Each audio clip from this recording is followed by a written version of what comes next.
আসসালামু আলাইকুম। এটিএন বাংলা সংবাদে আপনাদের সবাইকে স্বাগত জানাচ্ছি। আমি ফিরোজ তোহা। শুরুতেই বিআরবি কেবলস সংবাদ শিরোনাম। রোহিঙ্গা প্রত্যাবাসন নিয়ে মিয়ানমারের সঙ্গে নির্ধারিত বৈঠক অনিশ্চিত, জানালেন পররাষ্ট্র সচিব।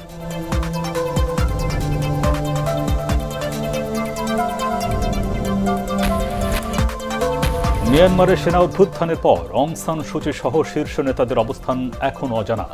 বাকি রোহিঙ্গাদের ভাগ্য নিয়েও অনিশ্চয়তা।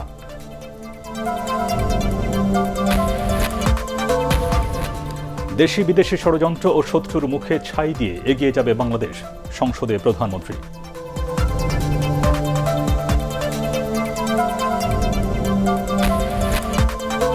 মন্ত্রী, সংসদ সদস্য, সচিব ও চিকিৎসক নেতাদের একযোগে করোনার ভ্যাকসিন নেওয়ার আহ্বান স্বাস্থ্যমন্ত্রীর।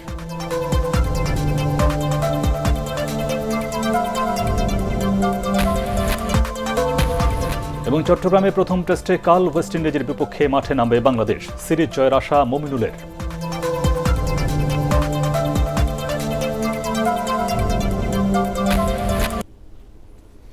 শুনছিলেন বিআরবি কেবলস সংবাদ শিরোনাম।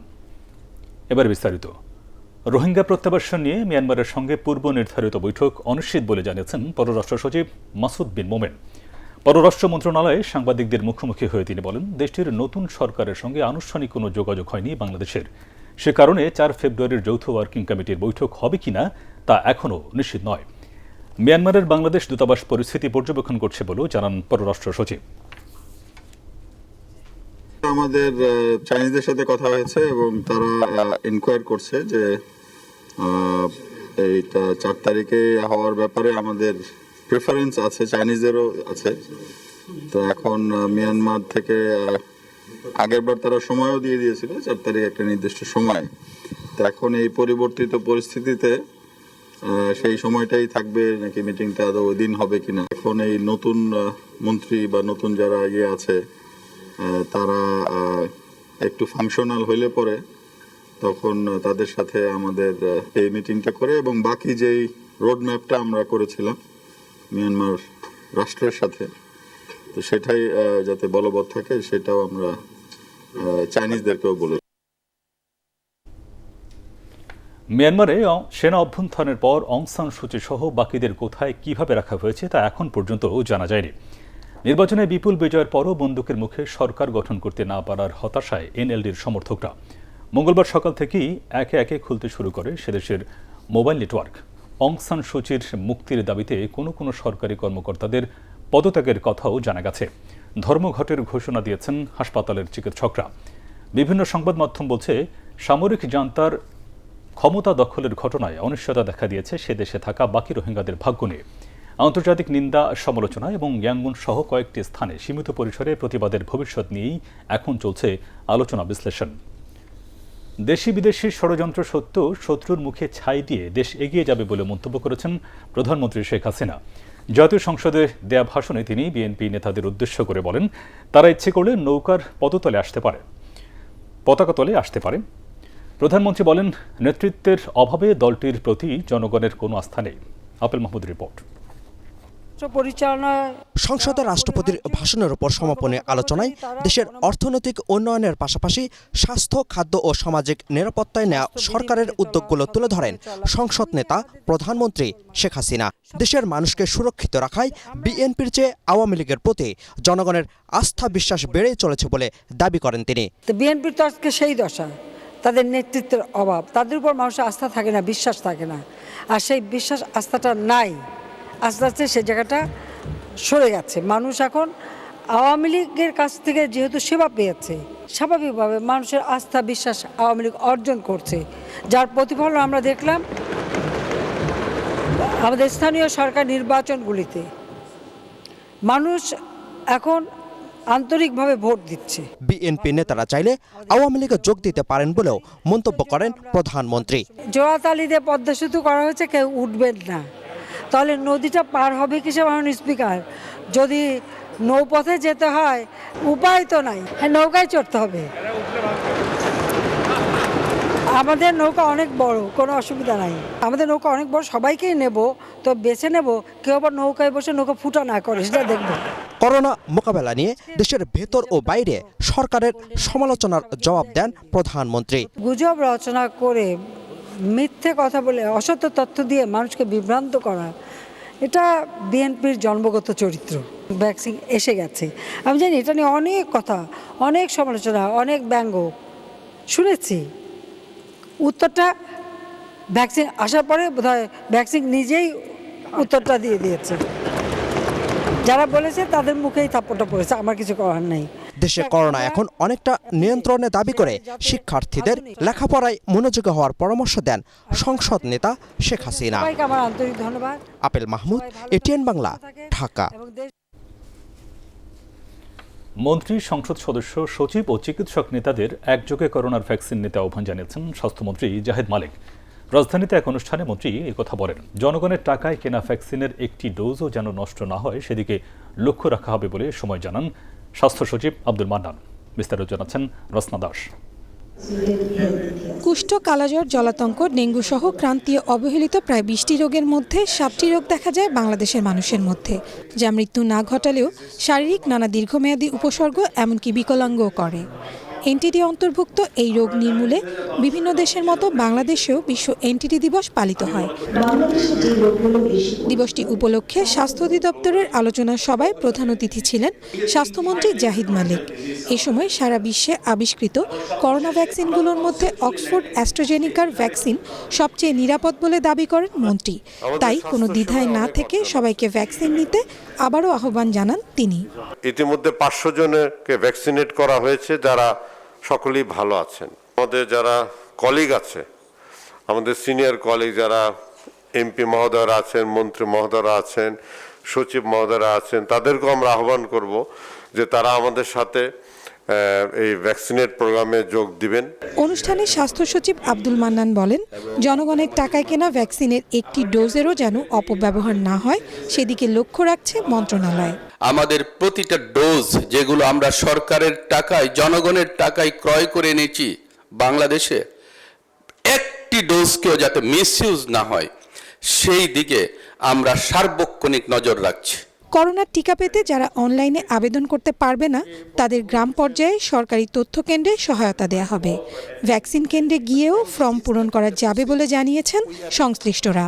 রাসনা দাস, এটিএন বাংলা, ঢাকা। দেশে করোনা ভাইরাস আক্রান্ত হয়ে গত 24 ঘন্টায় আরও 12 জনের মৃত্যু হয়েছে। এ নিয়ে মোট মৃতের সংখ্যা বেড়ে দাঁড়ালো 8,149 জনে।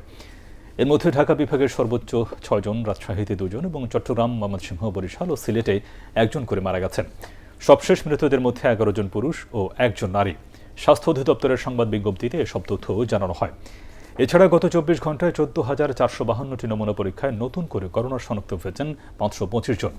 আক্রান্ত বিবেচনায় শনাক্তের হার 3.63%। দেশে মোট করোনা শনাক্তের সংখ্যা 5,36,107 জন। 24 ঘন্টায় সুস্থ হয়েছেন 512 জন। মোট সুস্থ হয়েছেন 4,80,708 জন। রাজধানীর হাবিবুল্লাহ বাহার কলেজের অধ্যক্ষ আব্দুল জব্বার মিয়ার অপসারণ দাবিতে সকালে সড়ক অবরোধ করেন আন্দোলনরত শিক্ষকরা। শান্তিনগরে সড়ক বন্ধ করে বিক্ষোভ করেন তারা। শিক্ষকদের দাবি, অধ্যক্ষের দুর্নীতির কারণে তারা প্রায় 10 মাস ধরে বেতন পাচ্ছেন না। আরও জানাচ্ছেন শফিউল আলম সুজন। পূর্ব ঘোষিত কর্মসূচির অংশ হিসেবে সকাল থেকে রাজধানীর হাবিবুল্লাহ বাহার কলেজের শিক্ষকরা অবস্থান নেন কলেজ প্রাঙ্গণে। এদিন কলেজের শিক্ষকদের বেতন নিয়ে সিদ্ধান্তের ব্যাপারে গভর্নিং বডির সভা হওয়ার কথা ছিল। অধ্যক্ষ উপস্থিত না থাকায় কোনো ধরনের সিদ্ধান্ত ছাড়াই সভা শেষ হয়। তবে এ ব্যাপারে সভায় উপস্থিত কেউ কথা বলতে রাজি হননি। এক পর্যায়ে বিক্ষুব্ধ শিক্ষকরা শান্তিনগর সড়ক বন্ধ করে অবস্থান নেন। তাদের অভিযোগ, অধ্যক্ষ আব্দুল জব্বার মিয়া ও প্রশাসনিক কর্মকর্তা মোস্তফা ভুইয়ার দুর্নীতির কারণে তারা বেতন থেকে বঞ্চিত। প্রিন্সিপাল আমাদেরকে বসিয়ে রেখে সচিবালয়ে যাচ্ছি বলে আর আসে নাই। বর্তমান অধ্যক্ষ এবং প্রশাসনিক কর্মকর্তা এই যাবতীয় লুটপাটের পেছনে তারা দায়ী।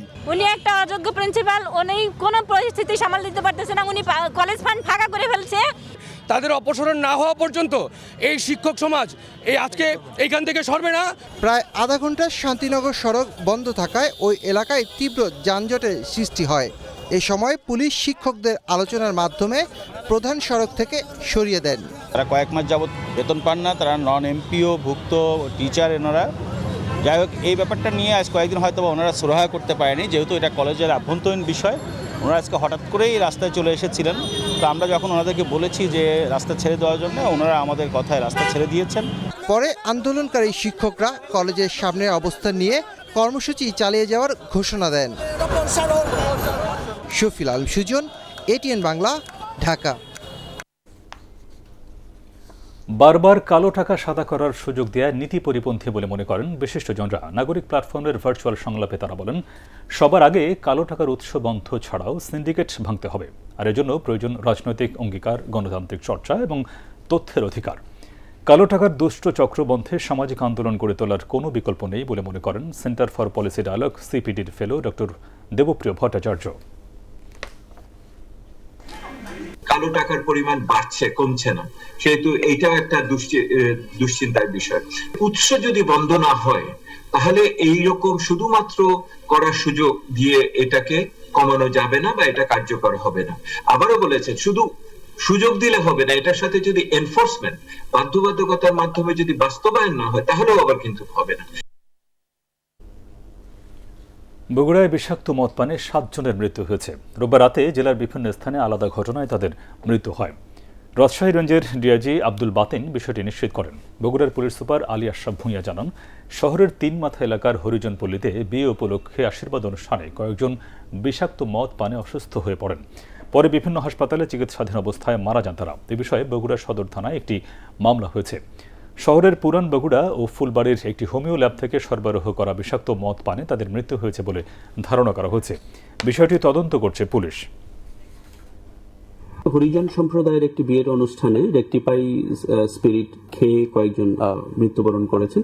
এই সংক্রান্তে আমরা বগুড়া থানায় একটি মামলা রুজু হয়েছে এবং আমাদের ডিবি এবং থানা পুলিশ সহ 2টা টিম কাজ করছে। আমরা আশা করছি যে যাদের থেকে তারা ক্রয় করেছে এবং যারা বিক্রি করেছেন তাদেরকে খুব দ্রুত সময়ের মাঝে গ্রেফতার করতে সক্ষম হবে।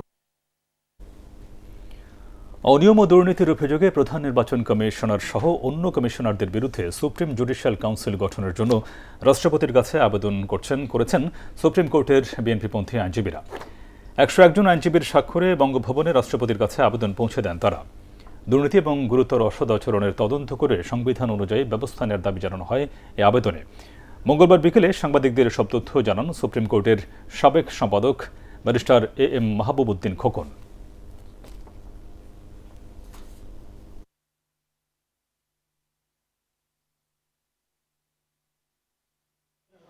প্রশিক্ষণ বাজেটের টাকা হাতিয়ে নেওয়া, কর্মচারী নিয়োগে অনিয়ম, নিয়ম বহির্ভূতভাবে কমিশনারদের গাড়ি ব্যবহার, ইভিএম ক্রয় এবং ব্যবহারে গুরুতর অনিয়ম, বিভিন্ন নির্বাচনে সংগঠিত অনিয়মের বিরুদ্ধে ব্যবস্থা গ্রহণে নির্লিপ্ততা ও ব্যর্থতা, সাংবিধানিক দায়িত্ব পালনে অযোগ্যতা, উল্লিখিত নানাবিধ গুরুতর অনিয়মের সাথে যুক্ত থেকে প্রধান নির্বাচন কমিশনার অন্যান্য কমিশনারগণ সংবিধান লঙ্ঘন করেছেন। এবারে আনোয়ার খান মডার্ন মেডিকেল কলেজ হাসপাতাল বাংলাদেশ ওয়েস্ট ইন্ডিজ সিরিজের খবর।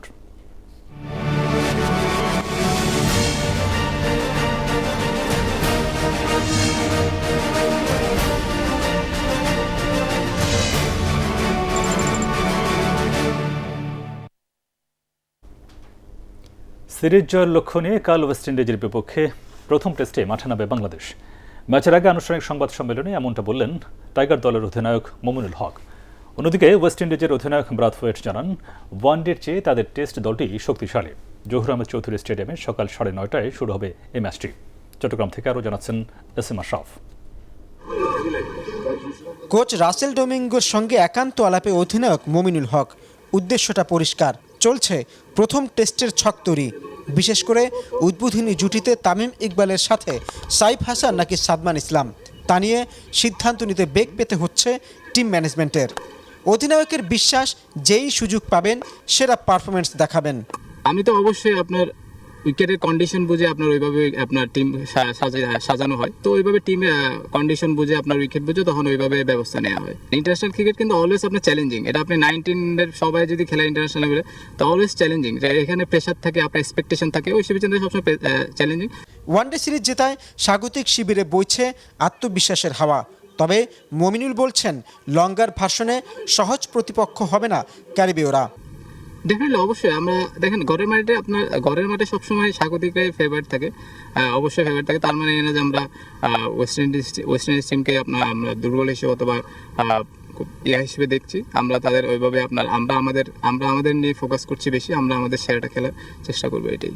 ওয়েস্ট ইন্ডিজ দলের অধিনায়ক একরকম মেনে নিলেন ফেভারিট হিসেবে নামছে বাংলাদেশ, যদিও পরিসংখ্যান তাদেরই পক্ষে। 16 টেস্টে যেখানে বাংলাদেশের জয় 4টিতে, ক্যারিবীয়রা জিতেছে 10 ম্যাচে। It's key in any game. Obviously for the openers to put on a good partnership, especially here in Bangladesh. I think that will be that's a very key factor for us. এই মাঠে 2018-তে সবশেষ সাক্ষাতে West ইন্ডিজকে 64 রানে হারিয়েছিল টাইগাররা। প্রতিপক্ষের শক্তি দুর্বলতা নিয়ে যতই কথা হোক না কেন, মমিনুলদের লড়াইটা তো নিজেদের সাথে। এতদিন পর টেস্ট খেলতে নামে কি করে ব্যাটসম্যানরা উইকেটে পড়ে থাকবেন, কিভাবে বোলাররা নিজেদের লাইন লেন ধরে রাখবেন, ম্যাচের আগে সেসব প্রশ্নের উত্তর খোঁজার চেষ্টা করলেন ক্রিকেটাররা। S M Ashraf, ATN Bangla, Zahur Ahmed Chowdhury stadium, Chattogram. Qatar ভিত্তিক আন্তর্জাতিক গণমাধ্যম আল জাজিরায় বাংলাদেশ সরকার বিরোধী প্রতিবেদনকে মিথ্যা উদ্দেশ্য প্রণোদিত বলে নিন্দা জানিয়েছে সেনা সদর দপ্তর। আন্তঃবাহিনী জনসংযোগ পরিদপ্তর ISPR এর এক বিবৃতিতে প্রতিবাদ জানিয়ে বলা হয়, all the prime ministers main শিরোনাম প্রচারিত ওই প্রতিবেদন মিথ্যা তথ্যের উপর ভিত্তি করে তৈরি করা হয়েছে। এতে আরও উল্লেখ করা হয়, বিভিন্ন অপরাধের সাথে জড়িত ব্যক্তিদের সহযোগিতা নিয়ে প্রতিবেদনটি তৈরি করা হয়েছে। এতে কিছু বক্তব্য ও কাটপিস ভিডিও লাগানো হয়েছে বলেও দাবি করে ISPR।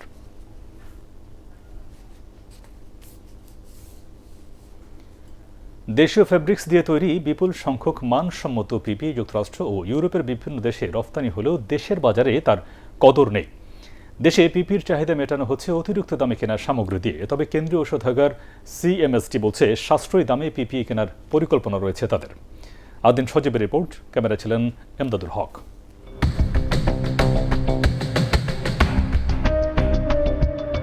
পিপি ব্যক্তিগত সুরক্ষা সামগ্রী, করোনা ভাইরাস মোকাবেলায় অপরিহার্য অনুষঙ্গ। সংকট না থাকলেও তা কেনাকাটায় অতিরিক্ত অর্থ গুনতে হচ্ছে রাষ্ট্রকে। দেশের চাহিদা অনুযায়ী পিপিই কিনে থাকে রাষ্ট্রীয় প্রতিষ্ঠান কেন্দ্রীয় ঔষধাগার বা CMSD। সংশ্লিষ্টরা জানায়, শুরুতে বিদেশ থেকে সংগ্রহ করলেও এখন দেশীয় বিভিন্ন প্রতিষ্ঠানেই মিলছে মানসম্মত বা লেভেল 3 মানের পিপি। পিপি সার্জিক্যাল মাস্ক যেগুলো বাংলাদেশে উৎপাদিত হচ্ছে, এগুলো মানসম্মত। তবে CMSD যাদের কাছ থেকে পিপি কিনছে তাতে ব্যয় হচ্ছে প্রকৃত দামের চেয়ে অনেক বেশি। আপনারা কিরকম রেট ধরেছেন?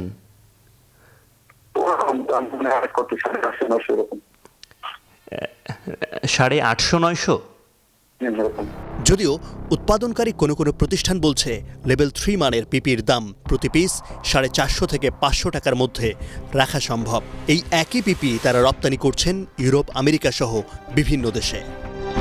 আপনি যদি চাইনিজ ফেব্রিক্স দিয়ে এখানে পিপি ম্যানুফ্যাকচারিং করে গভর্নমেন্টকে যদি সাপ্লাই দেওয়া হয়, ধরেন মনে করেন 800 বা 850 টাকা সাপ্লাই দিচ্ছে, কিন্তু আমরা সেই ক্ষেত্রে ওটা 400 থেকে আমরা 500 টাকার মধ্যে দিতে পারবো, ক্ষেত্র বিশেষে আমরা 400 টাকাও দিতে পারবো। রংপুরের তারাগঞ্জে পিপি উৎপাদনকারী প্রতিষ্ঠানের এই কর্মকর্তা জানান, দেশের স্বাস্থ্য খাতে সুলভ মূল্যে পিপি দেওয়ার আগ্রহ থাকলেও প্যাকেজ জটিলতায় তা সম্ভব হয় না। অথচ করোনা মহামারীর শুরুতে CMSD-কে 3 লাখ পিপি সরবরাহ করেছিল এই প্রতিষ্ঠানটি। টেন্ডারে প্যাকেজ জটিলতাটা দূর করে অন্তত সিঙ্গেল লট প্রোডাক্ট ওয়াইজ লট করে দেন, আমরা গ্রহণ করবো ইনশাল্লাহ, আর আমরা কোয়ালিটি সম্পন্ন জিনিস দিতে পারবো। CMSD-র সবশেষ কেনাকাটার হিসেবে গত অক্টোবরে দেশীয় দুটি প্রতিষ্ঠান থেকে লেভেল 3 মানের 75,000 পিপি কিনেছে প্রতিষ্ঠানটি। প্রতি পিসের দাম 800 টাকারও বেশি। বলা হচ্ছে বিদেশি ফেব্রিক সহ বিভিন্ন কারণে পিস প্রতি গুনতে হচ্ছে অতিরিক্ত 300 টাকা। এই দুঃসময়েও স্বাস্থ্য সুরক্ষা সামগ্রীর এক কেনাকাটাতেই রাষ্ট্রের বাড়তি ব্যয় প্রায় 2.5 কোটি টাকা। প্রথমবারে আমরা যখন নিয়েছি 900 টাকা, দ্বিতীয়বারে যখন নিয়েছি তখন নিয়েছি 700 টাকা বা এর চেয়ে সামান্য বেশি হতে পারে। কিন্তু দেশীয় ফেব্রিক্স দিয়ে তৈরি পিপিই না নিয়ে বাইরের ফেব্রিক্সের এই স্বাস্থ্য সুরক্ষা সামগ্রী কেন কিনছে প্রতিষ্ঠানটি, সেই প্রশ্ন রয়েই গেছে। দেশে তৈরি পিপিই যাচ্ছে বহির্বিশ্বে, এ তো আনন্দের কথা, গর্বের কথা। এতে লাভবান হচ্ছে বাংলাদেশ, সচল থাকছে অর্থনীতি, অগ্রগতির চাকা। তবে দেশে যারা দেশীয় ফেব্রিক্স দিয়ে পিপিই তৈরি করে তারা মনে করেন যদি দেশীয় ফেব্রিক্স দিয়ে তৈরি পিপিই বহির্বিশ্বে মানসম্মত হয় আর সেই পিপিই বাংলাদেশের সিএমএসডি নেয়, তাহলে তারা যেমন আর্থিকভাবে লাভবান হবে, ঠিক তেমনই একটা আত্মতৃপ্তি কাজ করবে যারা দেশীয় ফেব্রিক্স দিয়ে পিপিই তৈরি করে সেসব প্রতিষ্ঠান। আব্দিন সজীব, এটিএন বাংলা, রংপুর। চট্টগ্রামে মেয়াদ উত্তীর্ণ 12,000 অটোরিকশা স্ক্র্যাপ করেছে বিআরটিএ। রাস্তায় থাকা আরও 1,000 স্ক্র্যাপ করা হবে শিগগিরই। আগামী কয়েক মাসের মধ্যে নগরীর সড়কে নামছে নতুন 12,000 অটোরিকশা। এতে যাত্রী সেবা বৃদ্ধির পাশাপাশি পরিবেশ দূষণ কমবে বলে আশা করছেন সংশ্লিষ্টরা। চট্টগ্রাম থেকে আবুল হাসনাদের রিপোর্ট, জানাচ্ছেন বিপ্লব রায়। চট্টগ্রাম মহানগরীতে সিএনজি চালিত অটোরিকশা চলাচলের অনুমতি আছে 13,000, কিন্তু 2001 সাল থেকে ক্রমান্বয়ে অনুমোদন দেয়া এসব যানবাহনের মেয়াদ শেষ হয়ে গেছে অনেক আগেই। তাই এই অটোরিকশা স্ক্র্যাপ করতে বিআরটিএকে নির্দেশ দেয় সড়ক পরিবহন ও সেতু মন্ত্রণালয়। এরপর থেকেই মেয়াদোত্তীর্ণ লক্কর-জক্কর অটোরিকশা ভাঙার অভিযানে নামে সংস্থাটি। এই প্রক্রিয়া চালুর পর পুরনো অটোরিকশা জমা দিয়ে নতুন লাইসেন্স নম্বর পেতে টোকেনের আশায় বিআরটিএ কার্যালয়ে ভিড় করছেন চালকরা।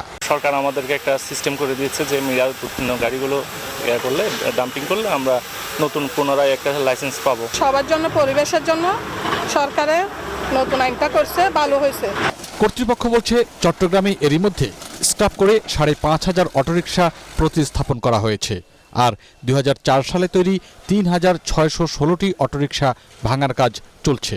13,000-এর মধ্যে আমরা 12,000 অলরেডি স্ক্র্যাপ করেছি এবং নতুন সিএনজি রাস্তায় আপনারা দেখতে পাবেন যে নতুন প্রায় 12,000 সিএনজি চিটাং শহরে নেমে যাচ্ছে। তবে পরিবেশের স্বার্থে বাস এবং ট্রাকের ক্ষেত্রেও বিআরটিএর একই রকমের পদক্ষেপ চান পরিবেশবাদীরা। বিআরটিএর এই উদ্যোগকে আমরা সাধুবাদ জানাই। এর পাশাপাশি চট্টগ্রাম মহানগরীতে 3 শতাধিক 20 বছরের অধিক পুরানো ট্রাক এবং বাস আছে। এগুলিকেও যদি এভাবে সংশোধন করা হয়, অর্থাৎ ভেঙে ফেলা হয়, চট্টগ্রাম মহানগরীর বায়ু দূষণ অনেকটাই কমে আসবে। 2001 সাল থেকে ঢাকা ও চট্টগ্রামে 26,000 সিএনজি অটোরিকশা নিবন্ধন দিয়েছিল বিআরটিএ। এর মধ্যে ঢাকায় নিবন্ধিত 13,000 স্ক্র্যাপ করে প্রতিস্থাপন করা হলেও করোনার কারণে চট্টগ্রামে প্রায় 1 বছর পিছিয়ে যায়। বিপ্লব রায়, এটিএন বাংলা। এবারে আল আরাফা ইসলামী ব্যাংক অর্থ সংবাদ।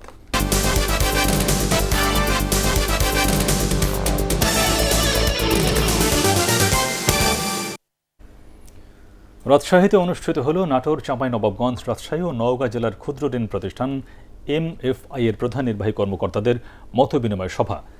রাজশাহী পোস্টাল একাডেমির সম্মেলন কক্ষে অনুষ্ঠিত সভায় প্রধান অতিথি ছিলেন অর্থ মন্ত্রণালয়ের সিনিয়র সচিব আসাদুল ইসলাম। অন্যান্যের মধ্যে বক্তব্য রাখেন বিভাগীয় কমিশনার হুমায়ুন কবির খন্দকার এবং মাইক্রো ক্রেডিট রেগুলেটরি অথরিটি এর এক্সিকিউটিভ ভাইস চেয়ারম্যান ফসিউল্লাহ। এবার আন্তর্জাতিক সংবাদ।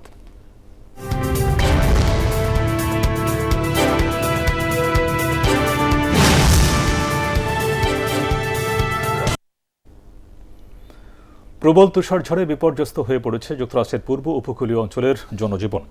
নিউ জার্সি ও পেনসিলভেনিয়ার অনেক অংশে 19 ইঞ্চি এবং নিউ ইয়র্ক শহরে 17 ইঞ্চি পর্যন্ত তুষারপাত হয়েছে। ঝড়ের কারণে নিউ ইয়র্ক লিবার্টি আন্তর্জাতিক বিমানবন্দর সহ পূর্ব উপকূলের 1,600-রও বেশি ফ্লাইট বাতিল করা হয়েছে। বন্ধ করা হয়েছে ভ্যাকসিন প্রদান কার্যক্রম। থমকে গেছে নিউ ইয়র্ক শহর। পরিস্থিতি মোকাবিলায় নিউ ইয়র্ক ও নিউ জার্সিতে জরুরি অবস্থা ঘোষণা করা হয়েছে। গত কয়েকদিন ধরে ঘন্টায় 80 কিলোমিটার বেগে বাতাস প্রবাহিত হচ্ছে। তীব্র তুষার ঝড়ের কারণে স্থানীয় যোগাযোগ ব্যবস্থাও বিপর্যস্ত হয়ে পড়েছে। স্থানীয় সময় সোমবার সকাল 6টা থেকে নিউ ইয়র্ক শহরে অপ্রয়োজনীয় ভ্রমণে নিষেধাজ্ঞা আরোপ এবং মঙ্গলবার থেকে পাবলিক স্কুল বন্ধ ঘোষণা করেছেন সিটি মেয়র বিল পড ব্লাসিও। এর আগে অঙ্গরাজ্যটির বাস ও রেল চলাচল বন্ধ ঘোষণা করেন নিউ জার্সির গভর্নর ফিলিপ মার্ফি।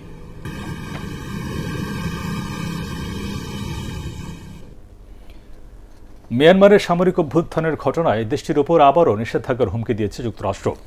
এনএলডি নেত্রী অং সান সুচিকে মিয়ানমারের সামরিক বাহিনী আটক করে ক্ষমতা দখলের পর মার্কিন প্রেসিডেন্ট জো বাইডেন এই হুঁশিয়ারি উচ্চারণ করেন। তিনি বলেন, বিশ্বের কোথাও গণতন্ত্র হুমকির মুখে পড়লে সেখানেই জনগণের পক্ষে থাকবে যুক্তরাষ্ট্র। এর আগে মার্কিন প্রশাসনের এক বিবৃতিতে বলা হয়, অং সান সুচি সহ অন্য নেতাদের দ্রুত মুক্তি না দিলে মিয়ানমারের বিরুদ্ধে কঠোর ব্যবস্থা নেওয়া হবে। একই সাথে ওই ঘটনার তীব্র প্রতিবাদ জানাতে মঙ্গলবার জাতিসংঘ নিরাপত্তা পরিষদের বৈঠক হওয়ার কথা রয়েছে।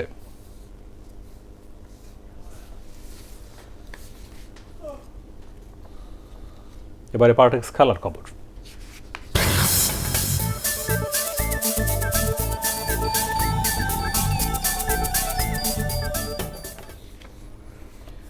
নাটকীয় ম্যাচে সাইফ স্পোর্টিংকে 3-2 গোলে হারিয়েছে শেখ জামাল ধানমন্ডি ক্লাব। টানা 4 জয়ে পয়েন্ট টেবিলের তৃতীয় স্থানে উঠে এসেছে তারা। যদিও বঙ্গবন্ধু স্টেডিয়ামে খেলার প্রথমার্ধে এগিয়েছিল সাইফ স্পোর্টিং ক্লাব। খেলার 22 মিনিটে ফয়সাল আহমেদ ফাহিমের গোলে লিড নেয় তারা। আর প্রথমার্ধের জুড়ে সময় জন ওকুলির গোলে জয়ের স্বপ্ন দেখেছিল সাইফ স্পোর্টিং, কিন্তু দ্বিতীয়ার্ধে খেলায় ফেরে শেখ জামাল ধানমন্ডি ক্লাব। 75 মিনিটে সলমান কিং আর 76 মিনিটে নুরুল আফসারের গোলে সমতায় ফেরে তারা। খেলার ইনজুরির সময় নাটকীয়ভাবে পেনাল্টি পায় Sheikh Jamal club. Spot kick থেকে গোল করে দলকে অসাধারণ জয় এনে দেন শেখ জামালের Gambian forward Solomon King. English premier লিগে রাতে সাউদাম্পটনের মুখোমুখি হবে ম্যানচেস্টার ইউনাইটেড। 21 ম্যাচে 12 জয় নিয়ে পয়েন্ট টেবিলের দ্বিতীয় স্থানে আছে ম্যান ইউ। তবে নিজেদের খেলার শেষ 5 ম্যাচের মাত্র 2টিতে জিতেছে রেড ডেভিলরা। অন্যদিকে শেষ 3 ম্যাচেই হেরেছে তালিকার 11 নম্বরে থাকা সাউদাম্পটন। ওল্ড ট্রাফোর্ডে রাত 2:15 শুরু হবে ম্যাচটি।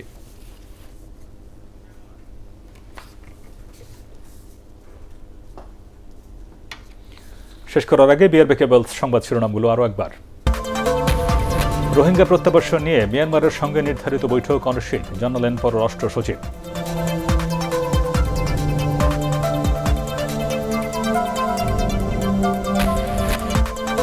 মিয়ানমারের সেনা অভ্যুত্থানের পর অং সান সুচি সহ শীর্ষ নেতাদের অবস্থান এখন অজানা। বাকি রোহিঙ্গাদের ভাগ্য নিয়েও অনিশ্চয়তা।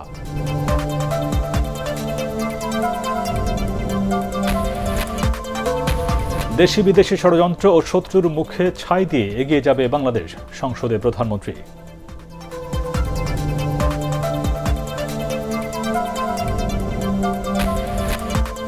মন্ত্রী, সংসদ সদস্য, সচিব ও চিকিৎসক নেতাদের একযোগে করোনার ভ্যাকসিন নেওয়ার আহ্বান স্বাস্থ্যমন্ত্রীর।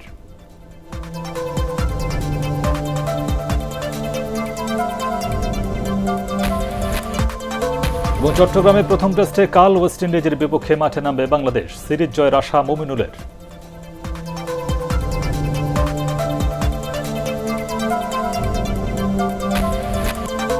আর এই ছিল এখনকার মতো। রইল পরবর্তী সংবাদ দেখবার আমন্ত্রণ। দর্শক, করোনা ভাইরাসের সংক্রমণ থেকে নিজেকে সুরক্ষিত রাখতে অবশ্যই মাস্ক করুন, বারবার হাত পরিষ্কার করুন। আর এটিএন বাংলা সংবাদ ইউটিউবে দেখতে ব্রাউজ করুন, youtube/ATN বাংলা নিউজ। ধন্যবাদ সবাই।